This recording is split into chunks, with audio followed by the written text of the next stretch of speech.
All right. Good evening, everybody. Thanks for joining me. We'll go ahead and get started here. If you got your questions, go ahead and post them. Should be below the video if you're on a smaller screen, or to the right of the video if you're on a larger screen. Just bear with me here a second. Just want to make sure this is set up.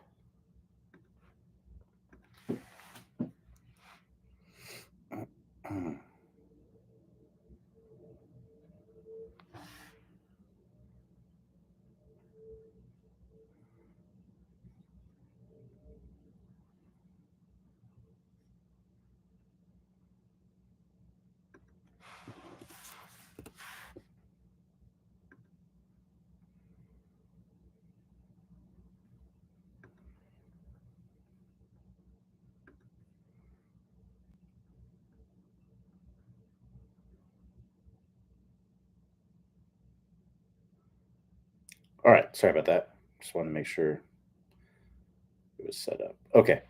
So we'll start here. We had a question come in on Saturday. Not sure if Steve is here to see it, but we'll answer it, and maybe he can come back to the archived office hours and see it. But Steve asked, my hip stalls between P6 and P8. So just to stop right there, for those of you who are familiar with what people mean when they say P, what P stands for is position, and a lot of instructors talk about positions in the swing. There's 10 positions in the swing, right? So P1 is address, P2 is club parallel backswing, P3 is lead arm parallel backswing, P4 is the top of the swing, P5 is lead arm parallel downswing, P6 is club parallel downswing, P7 is impact, P8 is club parallel in the follow through, P9 is arms parallel follow through, and then P10 is the basically full finish position. So what Steve was referring to is the hip stalling between here and here. Pretty common, actually.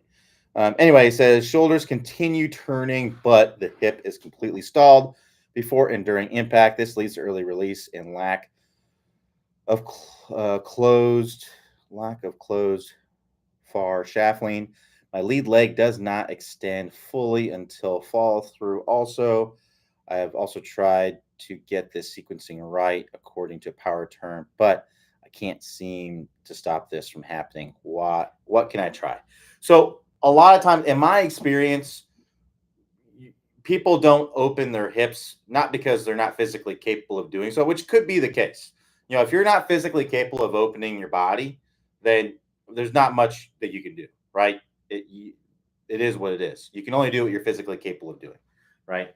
But I mean, if you can do a slow swing where you're going like this, then you're physically capable of doing it, right? So usually what it comes down to is a lot of times we're stalling our body to make our contact functional, right? Because we're usually doing it as a solution to a problem that's already occurring in the swing. So there's usually two problems that are occurring in the swing that lead. You're either doing one of these things or both of these things. So the first thing is coming down steep.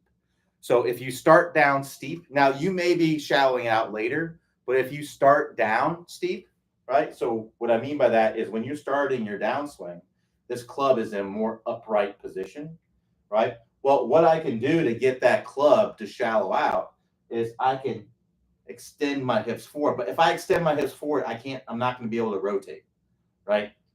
I'm going to basically square up my hips to the ball, and then I'm going to flip the hands through, right? So that could be part of what's going on. So basically what it comes down to is if you're coming down steep and you were to do what you're trying to do, which is opening up the hips, right? Well, then I'm just going to come down even more steeply and over the top. If you're starting down steep and you stall your hips and push your hips forward, that allows you an opportunity to get the club shallow late. I would much rather have someone who shallows out the club, at least some, right, as opposed to somebody who comes down steep and over the top. So what you may need to do is get the club shallowing in the beginning of the downswing. Now, it's hard to say exactly what you're doing without seeing your swing, right? And if you'd like me to look at your swing, I do have, I might have an open spot available. Let me, so if you look above on the top there, you'll see where you can join my waiting list, or let me see here. You might need to refresh it because I did have somebody who just needed to cancel, so it opened up a spot. So I think there is a spot available. So anyway, if you click the link, you should be able, or refresh the page, it should say I have one spot available if you'd like me to look at your swing. Because there's lots of things that could be going on. It could be, there's lots of reasons why people come down steep in the start of the downswing, right? So one could be where we have a bad takeaway, where the club and the hands go way inside, and then that gets the momentum and everything working out. Now, just because you bring the club inside doesn't mean that that's what's going to happen, but sometimes that is what happens. So getting the hand or the club to work a little bit more outside the hands, so it can work more behind your hands in the start of the downswing to shallow out, that could be part of it. Another one is just the club getting really across at the top, really flaring the elbow. If I'm like this at the top, I'm going to tend to start down steep. Some people, they get the arm kind of behind them and they get stuck. There's lots of reasons for why this can happen. So that would be the first thing. The second thing is an open club face, right? So if I'm coming down and my club face is open, I got to find a way to get it closed. And one way that you can get the club face, well, not closed, but get it back to square, right? Get it from open to square, which is closing. One way to do that is to release the club early, right? So releasing the club, that is a mechanism to close the club face, right? So if I have the club like this, it's wide open, I can stall my body, flip my hands, and square it up. If I have this face open and I keep my body rotating, well, that face is just going to stay open. You're going to hit everything a mile to the right, right?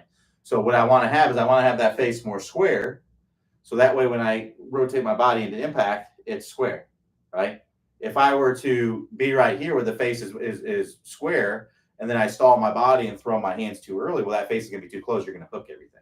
So you're more than likely not putting yourself in a position in the transition and in the downswing to be incentivized to rotate the body, right? You're probably incentivized not to, which is why you don't do it, that's more than likely the case. It's hard to say without seeing your swing, but that's what I would say is going on. So a stronger grip, stronger wrist angles, that can get the face more closed, right? If I just, if you have a weak grip and the face is coming down way open, well, you can just get the grip on there a little stronger, right? And then that will turn that face down a little bit, get that face a little bit more closed, right? So let's say I'm coming down and my hands are like this, right? And let's say with my hands like this, let's say I have a flat wrist, but that club face is pointing up to the sky a little bit. If it's pointing up toward the sky, you are almost guaranteed to flip or hit it way to the right or both, right? So if I were to take that and then turn the face down and keep my wrist in the same place, well, that's just going to be a stronger grip. So just changing the grip in and of itself can help you to do that. It can also help you to shallow out the club if you strengthen the grip, because a lot of times people start down steep because they sense that the face is open, and they'll start down steep because it helps get the club working to the left sooner. So that could be a little bit what's going on as well. So those would be the things I'd be looking at. Getting the club shallower in the beginning of the swing, working on getting that getting that where it needs to be, and then getting the face more closed in both, and maybe both of them. Hard to say without seeing your swing, but that's what I would recommend.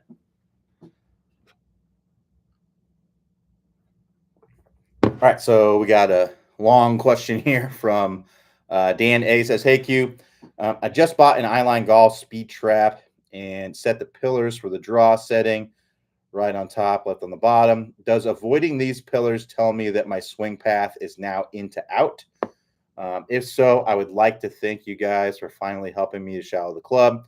I saw this video where you lead." Okay, so first let's answer that question. Yes, if so, what he's talking about is the speed trap here. Now, I don't have the little rubber bumpers, but basically it's got these little, and if you go to our resources tab on the website, I believe there's a link for this. Let me double check that. I'm pretty sure there is. Let me double check here real quick. So if you go to the top of the screen, go to resources tab, and then the resources tab, it just lists everything that we use. So let's see here. So we got divot board, PRGR, Mevo Plus, checkpoint, impact snap, speed trap. Yep. So you can find the link to the speed trap. It just takes you to the website where you can purchase it. We don't actually sell them, but it takes you to the link where you can purchase them. And if you purchase it from our link, we do get a small kickback. Just full transparency there, but we don't recommend anything that we don't like or we don't think is good. If you look at the beginning at the top there, it's got the little blurb there, and it's got the picture of all the training aids. Apparently, Clay added all up $56,715 worth of training aids. Well, I mean most of that's going to be the flight scope and the flight scope devices. Like there's an $18,000 launch monitor is a part of that 56,000. But anyway, that's a lot of money. You can see all this stuff there, and we could recommend every single one of those things, but we don't because, frankly, a lot of them suck and don't really do much for you. They're just a money grab. So yeah. But the ones that we have listed down there, we believe are helpful, and the checkpoint laser. I don't know if I agree with that one. Clay must like that one. I'm not a fan of it, but yeah, everything else on there I wholeheartedly agree with. I would even add a couple things. I know we're getting off track here, but one I also recommend and really like is the Tor rotation stick. It's just basically half of an alignment stick that attaches to the end of the club.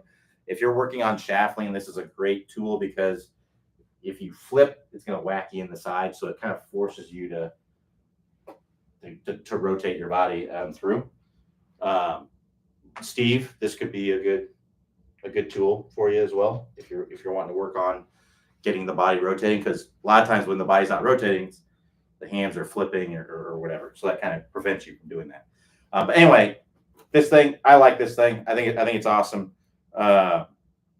Basically, it's just a piece of plexiglass. And it's got these, I don't know if you can see it, like Velcro right here.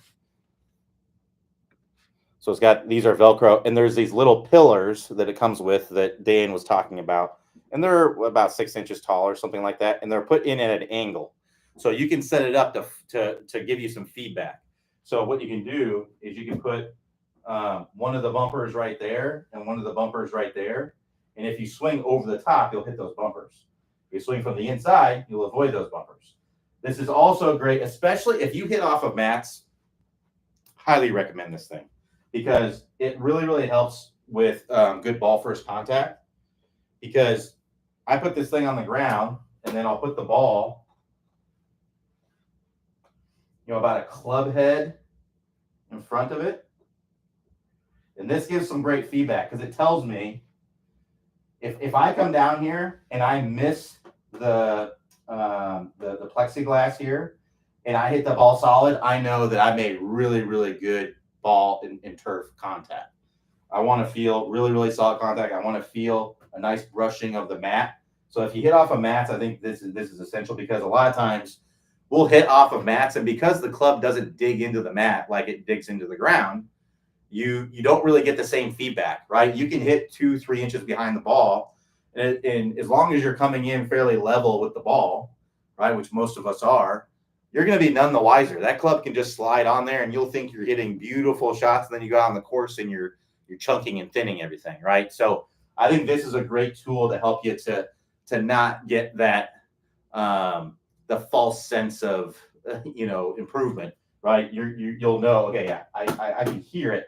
If I come in and I hit this, I hear an audible click sound, which I really like. Gives you really good feedback that you know right away. And if you hit the ball in the center of the face and hit the mat, then you know you're good. If you're coming down and you're thinning it, then you know you need to get down closer, right? So I think it's a really good tool. And then it has the bumpers that you put on there. You can also put it on both sides. You can put the bumpers all on there to create kind of a slot to hit through. So if you're struggling with getting that, getting in the slot, getting that club to work down nicely, this is a great tool for that as well. It's a great feedback mechanism because if you don't get it in the slot, it's going to tell you. You're going to hit the bumpers. You're going to know right away. So really like this. if you work on your swing at home on mats, or if you work on it at the range on mats, I wish it was a little more portable, because this doesn't really fit in most people's bags. I tell you what, if this like folded in half, right, that would be awesome. Yeah, maybe a little upgrade in design from the eyeline folks. Either way, I really like it a lot. So yes, that would likely, assuming that you have it set up correctly and you're not kind of cheating it, because you can set this down, right? I can set this down. I apologize again, I don't have the bumpers in here. They're in storage somewhere. But anyway, you can put this down and I can set this like that, right? And I can easily miss that and still come over the top. So as long as you have this kind of lined up, and it has a line on there. It has a line on here. You can get on here and kind of, I would use your club and kind of like line up the line on there with your target, right? And as long as you have your feet parallel with that, I put an alignment stick down, have it parallel with that line there, have your feet up there next to that alignment stick. As long as you're coming in and avoiding that, yeah, you're most likely very, very high chance you're swinging into out. So, yeah, really, really nice tool. And this is what I tell a lot of people. I get a lot of people who come to me and say, I've tried everything to swing from the inside and stop coming over the top. And what they haven't done, they know they haven't done everything, right? Or at least they feel they've done everything that they know how to do, right? That might be the case. But when you're working on anything, I would try to find some sort of instant feedback mechanism that tells you right away if you're doing what you're trying to do or not, right? So you don't have to buy a speed trap. I really like the speed trap. I think it's a versatile tool that gives you feedback on a lot of things you could be working on, right? But you don't need that. This is just a box from, actually, when I ordered some golf balls from Snell, just the box that's left over, right?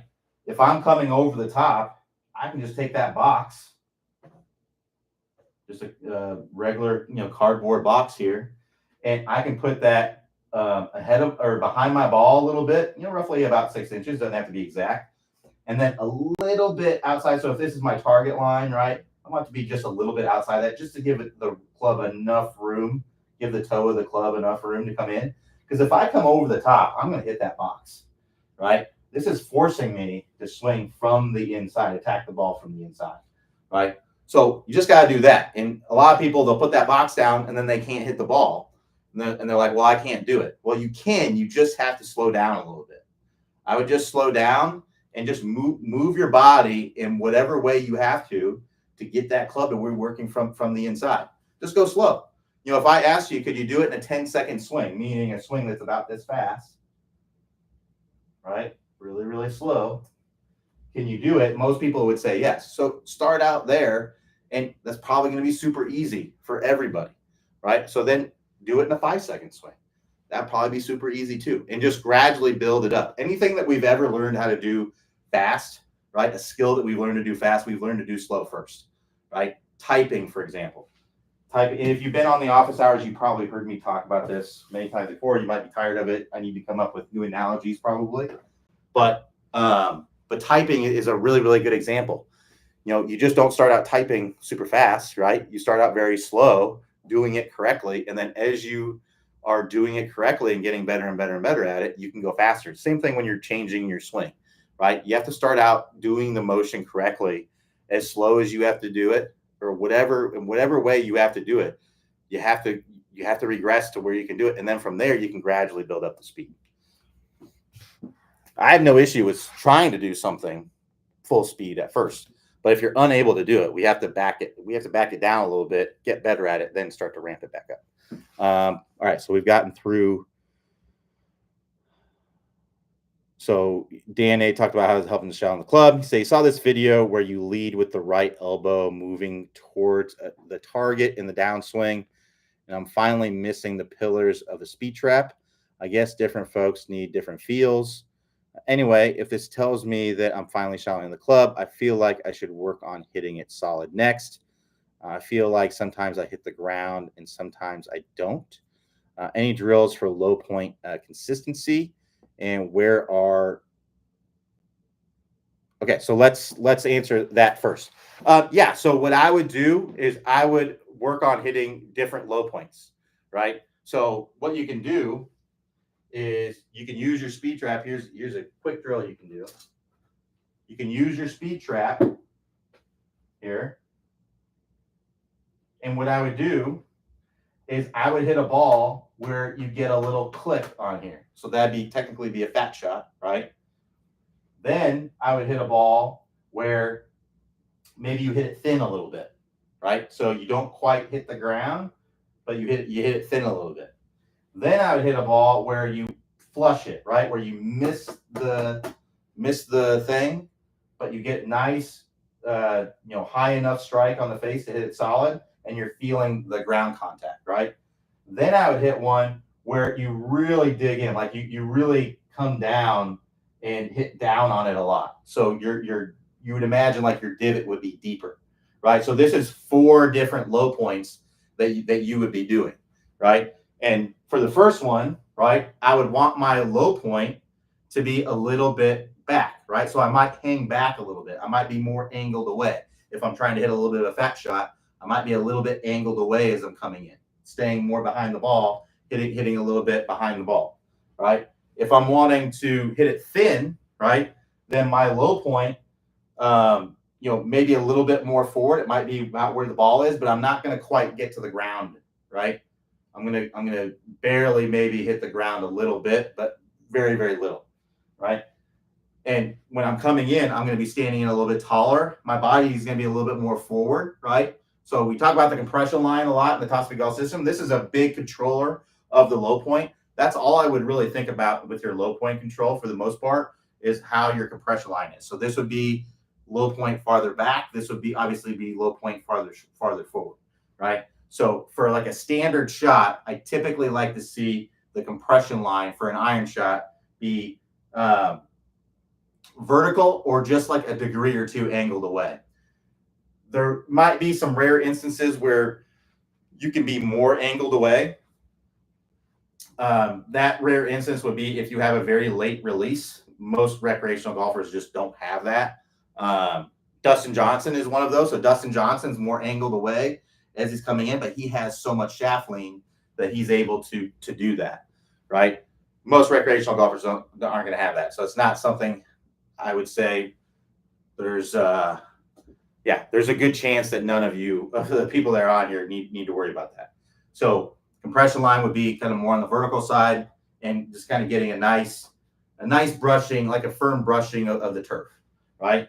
Then the next one would be like imagining like you're getting a deep divot, right? So I'm getting my body really forward. My low point is going to be really forward, and it's also going to be lower, right? So I went from low point back to low point a little more forward but higher, then to low point a little bit forward and a little bit lower, to low point more forward and more lower, right? So you might be thinking, well, why on earth would I practice hitting fat shots or thin shots or low point way forward shots? Why would I practice any shots like that? Well, the reason is that when you vary up your practice and you hit different low points, it actually gives you a better overall awareness of it in general, right? And this applies to anything. If you're struggling with hitting it in the middle of the face, right, it would be beneficial for you to intentionally hit shots off the toe and off the heel and on the center of the face. Move the strike around intentionally. And when you do this, what you want to use is called win, pass, lose, stay. So what that means is if you are successful, you win, right? Then you move on to the next task. If you're unsuccessful, you lose, then you stay on the task. So let's say I do the first one and I go in for the chunk, right? And I thin it, right? Well, then that's unsuccessful. I need to make an adjustment and then try again, right? And the key to this is making an adjustment, right? So what happened? If I hit it thin, then what happened? Well, what happened was I know I didn't get the club close enough to the ground, and I more than likely didn't get the low point far enough away from the target. So I'm going to make a couple practice swings where I feel like I'm doing that, and I'm going to attempt it again, right? So you'll go through those 4 different tasks, right? Using that win, pass, lose, stay mentality. And then you'll count the number of total reps that it took you to complete the 4 successful reps. And there, now you have a score. So let's say you go through it and it takes you 13 reps, 13 total reps to get the 4 successful reps. Well, that's your score. Do it again, see if you can beat it. If you keep working on it, you're going to eventually get to where you get 4 out of 4. And now you know that you're much better at controlling the bottom of your swing. So that's a very simple drill that you can do to help control the low point. All right, so that's the third question I think that he had. Let's see what the last one was. And then he said, and there are 3 lines in the speed trap. Where do I place the ball for a full swing? Yeah, like I said, about a club head forward. You can play around with it. For me, about a club head forward of so if we're looking at the speed trap here, like I said, I like about a club head. So this is the back, right? This would be about a club head there. So usually that's going to put you about halfway between, it says on here, chipping and pitching. It has the full swing. It has it that far forward, but honestly, that's too far forward, especially if you're hitting off a mat. So it does make a difference if you're hitting off a mat or grass, because if you're hitting off grass, this is going to sit a little bit higher. So that might actually be probably where it needs to be if you're hitting off grass. I don't hit this off grass because I don't like how it's sitting up, and it's just inconsistent. So I don't use this off of grass. I only use it off of mats. For me, off of a mat, about a club head forward, that's going to put it about halfway between the chipping in the putting. And that's because it's laying flat on the mat, whereas off of real grass, the grass is kind of holding it up a little bit. All right, let's keep going here. So John B says, I'm working to keep my lead hip down, not let it bump out or rise. And my understanding is that bending at the waist, getting a little closer to the ball, is one of the ways that may keep this from happening too early before impact. Have I got this right? Also, we do approach this the same for irons and for driver. So getting a little closer to the ball, it can, you can see if it helps, but it doesn't mean it's necessarily going to make you do that. Like I said, most of the time when people struggle with things, it's just because they're trying to do it too progressed, meaning they're trying to do it too fast, or they're trying to do it. You have to regress things to where you can do them, right? So that's really what I would do, as I would just regress it to where you can do it. That might mean doing it in a 10-second swing with no golf ball, if that's what it takes to do the motion correctly, right? And to be honest, if you can't do it in a 10-second swing with no golf ball, then you physically may not be capable of doing it, right? Like if it hurts or something like that, you may not be physically capable of doing it. So keep that in mind. But that's what I would recommend. So here's the keys to changing your swing. Number one is you have to regress to progress. And there's several forms of regression. My favorite is going slower. Another one's removing the golf ball. Another one is like pausing at a key checkpoint in the swing, like a sticking point where, maybe you're having trouble getting on track. So a lot of times that's like the top of the swing, because the top of the swing is critical. What we're doing in the transition a lot of times sets the table for what happens in the rest of the swing.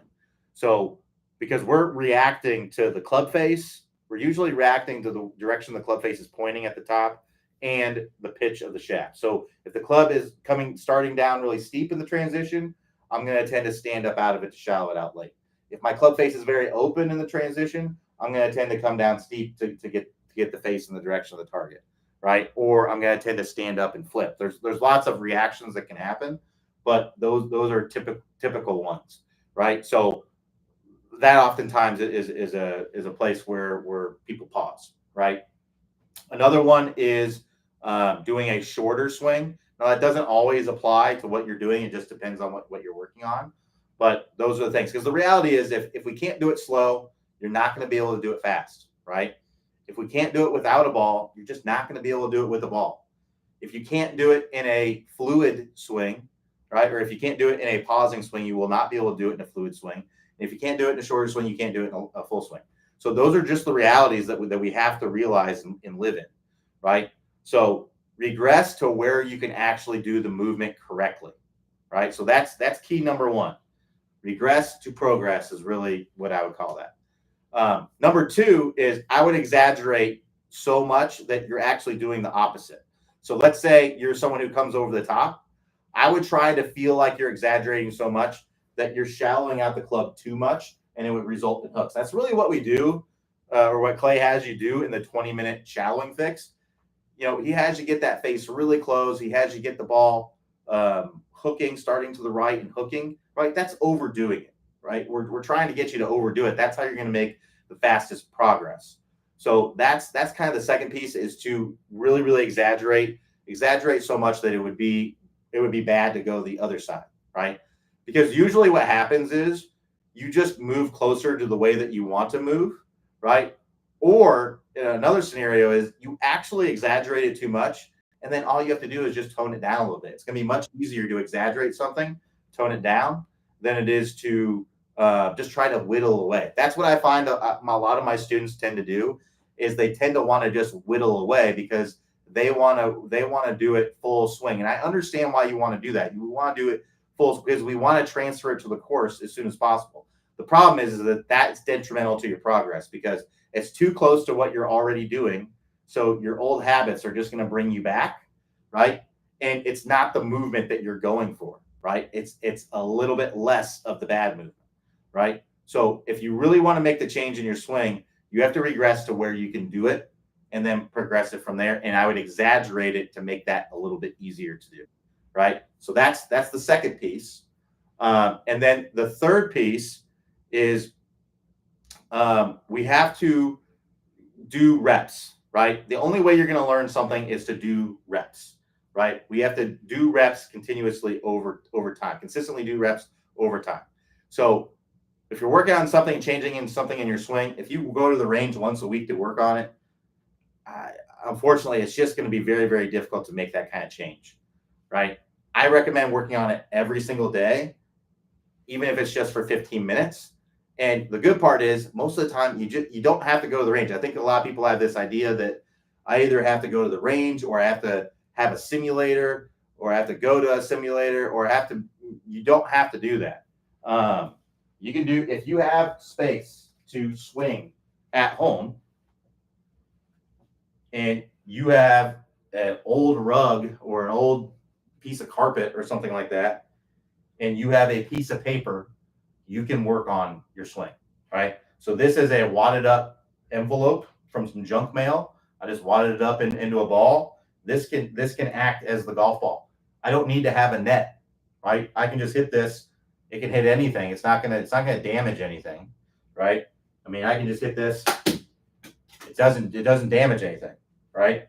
So, and you could use even smaller pieces of paper. Like this is actually probably this is from an envelope, so it's actually kind of a thick amount of paper there. You could use half of a sheet of paper and be even lighter, right? So you could do that. And if you don't have a old piece of carpet or something, you can go to the dollar store and get a rug, right? And that can act as your mat, right? Me personally, I don't care about the carpet in this office, so I just kind of swing on that. I don't really care about it. So that may come back to bite me as I end up with divots in my carpet here. But I've been doing it for a long time, and I haven't had any divots in here. You could also get a mat. You can get a mat and work off a mat. I have a mat in the garage that I sometimes work on as well. So yeah, you can work on it there. So that's what I recommend doing. And then another key is when you're doing reps, I would do reps in blocks of 10, and then I would count the total number of reps that you do successfully, right? So and I would. The other key, which I'll talk about here in a minute, is using feedback. So there's a range in which we want to be successful and unsuccessful to be able to make the most progress, right? That range, when you do 10 reps, I would say is in the 5 to 7 reps range, right? So if you're doing at least half and up to 7 of your reps successfully, stay at that same progression of where you're at. So if you're going like half speed with the golf ball, stay right there until you get to 8, 9, 10 reps out of 10. Once you get to that 8, 9, 10 reps out of 10 successful, then you've gotten good at that motion enough at that speed to be able to go a little bit faster, or whatever regression that you're using to progress that a little bit forward. And that's the key too. You don't want to progress it too fast. You're not really going to be able to go from a 50% speed swing to a full speed swing. I would try 50% speed and then try to bridge the gap a little bit at 75% speed and see if you can do it there. Now, if you go at 75% speed and you're getting less than half of your reps correct or successful, then I would back it down a little bit, maybe get in between there, 60 to 65%. And a lot of this is feels. You can use a PRGR to actually measure your club head speed to see how fast you're going. But that would be how I would recommend doing it. Now, the other big key is using feedback. You have to use feedback. If you don't use feedback, then you don't know if you're doing it successfully, right? So you have to use feedback, some sort of feedback mechanism. I like instant feedback. So like I was talking about with the speed trap, that's a great tool for instant feedback if you're working on, certain things like ball first contact or something like that. You have to use some sort of feedback mechanism. If you're struggling with shaft lean, the Tor rotation stick is a good, and you can just Google that. I think they sell them on Amazon. We don't have a link or anything for that, but that would be a great feedback tool, right? You always want to use video. I don't recommend just using a feedback mechanism and then not checking it on video, because there are ways that you can cheat these feedback mechanisms, certain ones. So you just want to make sure that the feedback mechanism is giving you the feedback that you're looking for. And also your feedback is only as good as as the way you set it up, right? So if you're setting it up in a way and you don't realize it, you're setting it up in a way that's not giving you what you want, then you want to make sure you're looking on video to make sure that it's set up correctly. And then I would just spot check it, every now and then, do your 10 reps, spot check it, make sure, you're doing it correctly, and then go from there. So that's what I recommend doing. So again, regress to progress, use feedback, exaggerate, find that range, that success range. We have to be, if it's less than half, then we got to regress. If it's 5 to 7, then stay right there. If it's 8 to 10, then progress it a little bit. And then the last piece is to consistently put in reps over time. That's how you change your swing. And I'm sure a lot of you are realizing that, you worked on things in your swing and it never stuck, or you had trouble with it. It's probably because you didn't do many of those things that I just talked about. So make sure that you're doing that, and you'll be in a good spot. But yeah, it's hard to say, if you need to stand closer to the ball. I would just use, for what you're working on, if you're trying to get that hip kind of low and around, you're trying to get the hips to open up, a good drill to do. And this is, again, feedback mechanism. Take an alignment stick, put it through your belt loops, the front belt loops here. So I put it through my belt loops. I'm going to have most of it coming out my lead side. I'm going to take my swing plate, another awesome tool that I like. This is on our resources page as well. And it's just a metal plate that holds an alignment stick. We'll hold it upright for you. And this has got a pull noodle on it for protection, right? And what I'm going to do, I'm going to set this up. I'm going to get my hips rotated 45 open. I'm going to get in the impact position that I want with my hips 45 degrees open. And then I'm going to set this up to where I hit it when my hips are 45 degrees open. So now I'm going to go back to address here. And my goal is to hit shots where the stick hits the other stick, this upright stick, before I hit the ball, right? That's my goal. So that's giving me feedback on whether I'm getting my hips to open up or not, right? And I would just start out with some shorter, slower swings. A good way to kind of start out here, again, I'm going to get my hips 45 degrees open, right? So that's about right there. That's the impact position that I want, right there, 45 degrees open, right? What I do is I'd start here. I put the club at about parallel to the ground, and then I'm just going to bring it here. I'm going to rock it up to about waist level, and then I'm going to turn from there. I'm going to get to where I can do that very easily with the ball. going pretty fast. I'm going to get to where I can hit this first. If I can do that more than 8 out of 10, right, then I'm going to go up a little bit longer. I'm going to do the same thing. I'm going to go up the lead arm parallel, and I'm going to do it, right? I'm going to start out slow, then I'll build, make sure I can do it, right? If I can do it, I'm going to go a little bit faster. I'm going to get to where I can basically go full speed doing that from lead arm parallel, getting to where I'm hitting this. And I'm going to check it on video to make sure, right? And then if I'm able to do that, then I'll just do some swings where I go up to the top and I'll pause. Then I'll do the same thing, come down. And I'll just start out slow, get to where I can do that more than 8 out of 10. And that's the process. I know that sounds like a lot of work, and it is. It's not, I'm not saying that all of you think this, but just in my and I used to think this. I used to have the attitude, just tell me what to do and I'll do it, right? Just tell me what I need to think about and I'll just do it. Unfortunately, it just doesn't work that. I tell you what, my job would be so much easier if I could just tell you, oh yeah, just open up your hips and you can just do it.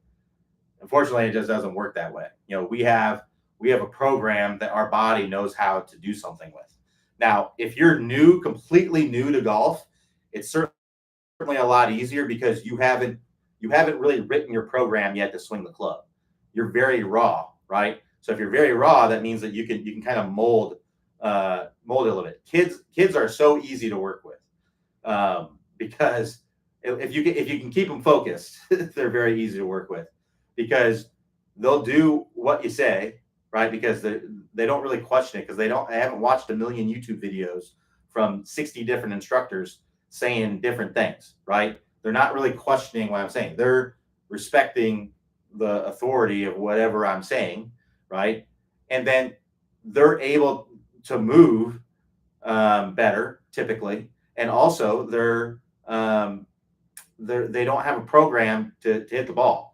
You know, there's the old saying, right? You can't teach an old dog new tricks. You can. It's just more difficult, right? Because you have a program to hit the ball, right? So now you have to rewire that program.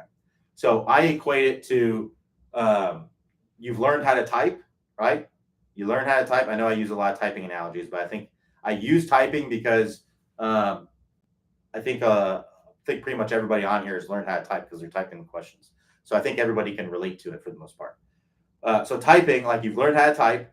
Now imagine I take that keyboard and I just scrambled everything, right? It's not, no key is where it's supposed to be. It's a completely, now you have to learn how to type again. Well, you're not just going to be able to do that fast, right? You're going to have to really, it's going to hurt your brain for a little bit working on that. But if you keep working on it and working through it, you're going to get better, right? You're going to get better and better and better and better. And you're going to learn how to do it. And your old habits are like you're going to hit the key that you think is A, and the A is not there anymore, right? It's a different letter, and you're going to mess up a lot. But if you keep working on it, it's going to get better and better and better, and you're going to get to where you can type just as well. There's actually an awesome video on YouTube. I think it's called the backwards bike or something like that. But basically, it was an experiment where this guy built a bike that where the handlebars are inverted, meaning if I turn the handlebar to my right, the wheel's going to go to the left, right, and vice versa. And this guy would bring this bike to colleges, and he would offer $100 or $20. He'd offer money to any student that could ride the bike across the stage. I mean, I'm talking. He's asking them to ride the bike 20 feet, right? And none of them could do it. We're talking just riding a bike just because of that, because they have already had a program for how to ride a bike and how to balance on a bike. And this completely flipped that upside down. So the guy learned it was kind of funny because you watch him really struggling to ride this bike and it's just riding a bike, but you don't realize how hard it is because he's trying to balance and his brain's telling him to do one thing. And that one thing is making him go off track, right? So it's the same thing. Like when your brain is saying it has a way to hit the ball, that's the way that it thinks is the best way to do it, right? And it's not making the connection because if you were already able to do that, you would be doing it already, right? So that's what we have to realize whenever we're working on our swing. Sorry to get off on a tangent there, but that's what we have to do. All right, let's get going here. So Dave Maber says, help started shanking shots, was originally just pitches, but now it's all my irons. Feel like I'm heading the downswing with my hands and coming too far from the inside, but I can't seem to stop. Just about 10 good shots out of 100 at the range. Golf cancer. Yeah, I agree. That's no fun when you get that going on. So first and foremost, if you ever start shanking the ball, immediately start trying to hit the ball off the toe. Change your intention. Because right now, your intention is to hit the ball in the middle of the face, but what's actually happening is you're hitting it in the heel hosel area, right? So what you need to do, because even those 10 good shots were probably off the heel, right? They probably weren't center struck. They probably just weren't shanks, right? So, yeah, change your intention to hitting off the toe, really commit to it, and you'll likely start hitting the ball in the middle of the face, right? So that's a good immediate, fairly immediate gratification kind of thing. The next thing would be to video your swing, see what's going on there. Yes, swinging too much from the inside can lead to that, right? The reason is that if I have this club too much from the inside, then my sweet spot of my club is just working out away from me too much through contact, and that can lead to those shanks. So maybe feeling like you're kind of coming over the top a little bit may help with that. It might, right? Typically, when I see people shanking the ball, it's really just because they're moving their hips toward the ball too much in the downswing. And what we really want to do is create space for our arms and our hands to work down. So typically that would look like this, where we go up to the top of the swing and then the hips just fly forward, early extension. If I do that, I'm flirting with shanks, right? And this can also lead to the club coming too much from the inside, because if I'm here and then I shove forward, right, then that club comes too much from the inside as well. So what I would try to feel like, and this is hard to say without seeing your swing, obviously. I'm just going over what I feel like is the most common thing. What I would try to feel like is that your hips are always moving away from the golf ball. They're never, ever moving toward the golf ball. So typically when you rotate your hips, right, the trail part of your hip is moving away from the ball and the lead part of your hip is moving toward the ball. I would try to feel like your hips, even the lead part of your hip is moving away from the ball. So I would try to feel, again, this is exaggeration, right? Not really what's happening. But I would try to feel like in the backswing, I'm doing this, and then the downswing, I'm doing that. Now, if you look on video and you draw the line on the backside, and at the top of the swing, your right hip is on that line, you probably don't need to feel this in the backswing. You probably just need to feel it in the downswing. So up to the top, and then I really want you to flex those hips, create space, move your, if you're wearing a belt buckle, move the belt buckle away from the ball when you start your downswing. Belt buckle away from the ball, and then you extend through. That will help you to create space. I would also try to feel like your weight is a little bit more in your heels. A lot of times people, they get out on their toes too much, and that can lead to the shank. So those would be the things I'd be trying. If you'd like me to look at your swing and tell you exactly what's going on and what's leading to those shanks, I'd be happy to do so through my online lessons. You can click the link above the video if you want to check it out. But that's what I would be looking at to get you on the right track there.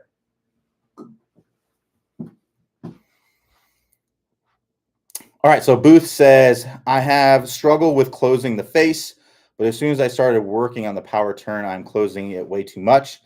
Changing to weak grip doesn't help. Does this make sense? For the tower turn trails to make me trails to take me from an open face to a very closed face. I mean, if you're changing something in your swing, it can lead to other things to move a little bit off track. So I would say it's not very common, but I mean, if you change your swing, it can definitely throw things off a little bit. I'm hitting severe hooks, so would like to fix it. But should I just keep progressing to see if the next lessons have the opposite effect? Yeah, so what I would try to do is I would try to get your power turn and then try to feel like you're holding that face open through contact. Try to get that ball to start to the right as much as you possibly can, right? So you said you weaken the grip, but I would actually try to feel, because So you always have to be careful what people say that they're doing, even the best players, or especially the best players in the world, because what a lot of people talk about or feels what they feel like they're doing, right? So I would actually look on video to make sure you feel like you are doing what you feel like you're doing. Uh, but really, when it comes down to the club face, it comes down to your grip. It comes down to the wrist angles you use throughout the swing.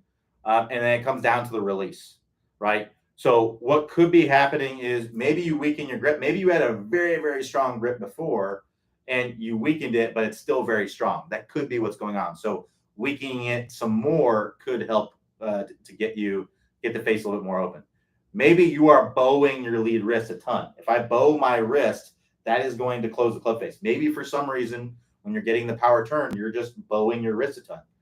It's not common, but everybody does different things for different reasons, right? So I would look at that, going more toward wrist, or even feeling like your wrists are cupped, right? Because if you look here, if I bow my wrist, closes the face. If I cup my wrist, it opens the face. So messing around with the wrist angles, right? The release. Now this is a harder thing to change. So it's not something you're going to be able to do probably right away. I would look at the two things I mentioned already: your grip first and foremost, and then the wrist angles. Much easier to change the grip, and then it's not as easy to change the wrist angles, but it's still easier to change the release or to change the wrist angles than it is to change the release. Because if I release the club early, that closes the face. So maybe with the power turn, with bigger turn, you could be releasing the club early. Releasing the club earlier. One thing I would look at is when you're doing the power turn, I would look at yourself on video to make sure that you are not over swinging, right?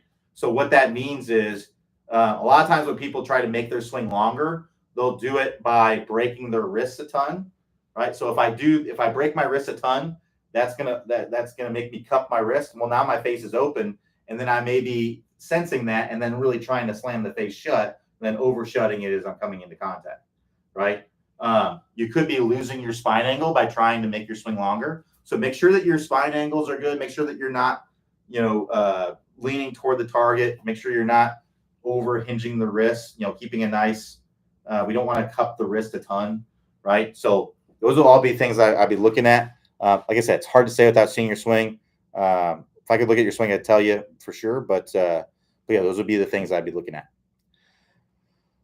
All right, so John B says, I'm trying to gain some swing speed like everyone, but a big wide swing is hard for me to be consistent with.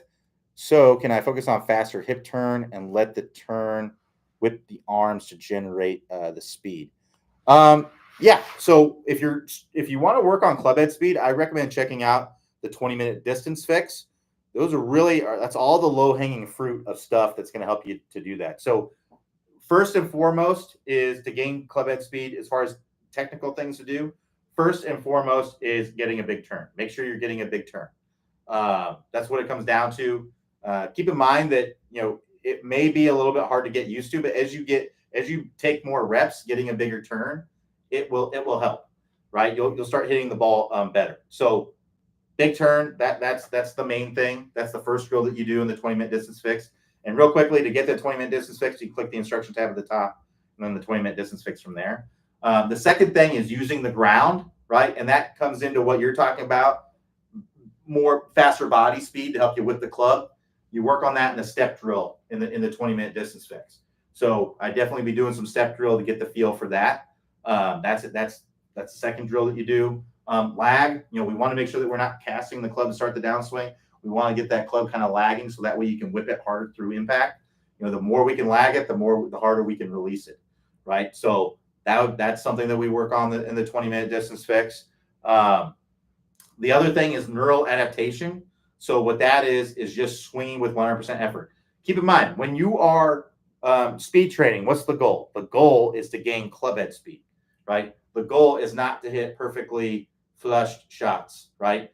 You're more than likely going to hit some bad shots when you're doing speed training. That's not the goal, right? So go all out when you're speed training, swing with 100% effort.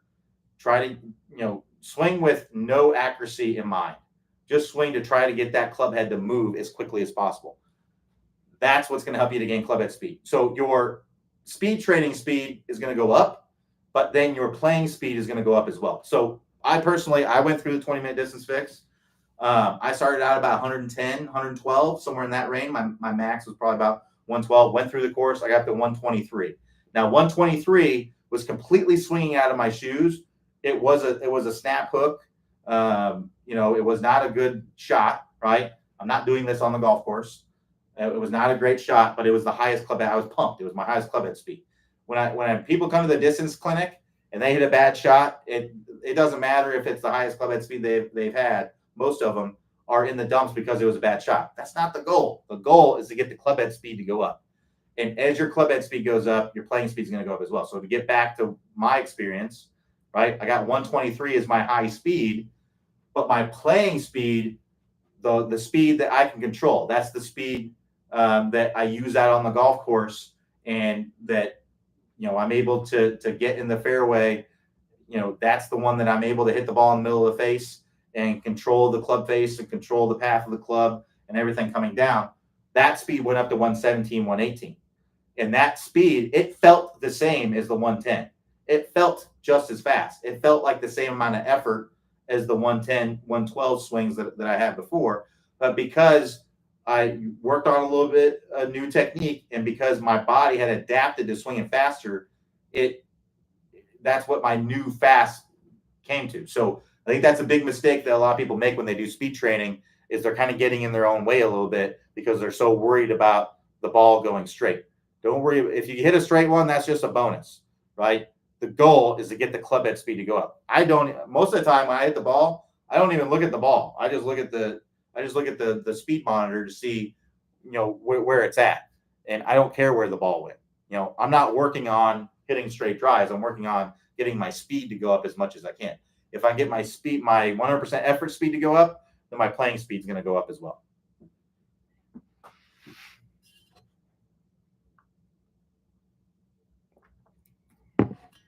So Jason Y says, Q, please share what the right shoulder does throughout the swing. I'm particularly interested on the right shoulder on the downswing. So the right shoulder is going to turn back and around. It's going to tend to retract a little bit at the top. It doesn't always, not all golfers retract their shoulders, but most golfers do. And what retraction is basically, if you think about your shoulder blade, your scapula, that's moving toward your spine if it's retracting. If it's protracting, it's moving away from the spine. Clay talks about this in the power turn course. I think it's level 3. But we're going to get some retraction in the shoulders, right? And then in my shoulder joint, I'm also going to externally rotate to get the club to the top, right? So it's also lifting my arm, right? So I'm lifting, I'm abducting, meaning that I'm moving away from my chest, right? And then my shoulder is going to tend to retract, right? Basically, in the downswing, it's just going to do the opposite, right? So when I start down, I want to keep my shoulder in external rotation. I don't tend to want to internally rotate it too soon, because if I do, I'm going to tend to come over the top, or I'm going to get stuck, right? So I want to keep my trail shoulder externally rotated, right? That's going to keep my elbow in front. My elbow is going to tend to lower, right? That's going to help me to shallow out the club. If I keep my trail arm externally rotated and I lower my arm with my shoulder joint, that's going to help me to shallow out the club. You can see how that shallows out the club. And then from there, it's really just moving toward me again. So it's moving toward my chest. It's adducting toward my chest. And then when I come around until the full finish, it's continuing to adduct, right? Meaning it's working toward my chest, and protract as I come around into the full finish, right? So again, it's lifting, it's abducting, and then externally rotating in the backswing, and then it just does the opposite in the downswing, basically. All right, thanks everybody. We'll be back here tomorrow, Tuesday, 11 a.m. Eastern time. Everybody have a great rest of your day, and I will talk to you all next time.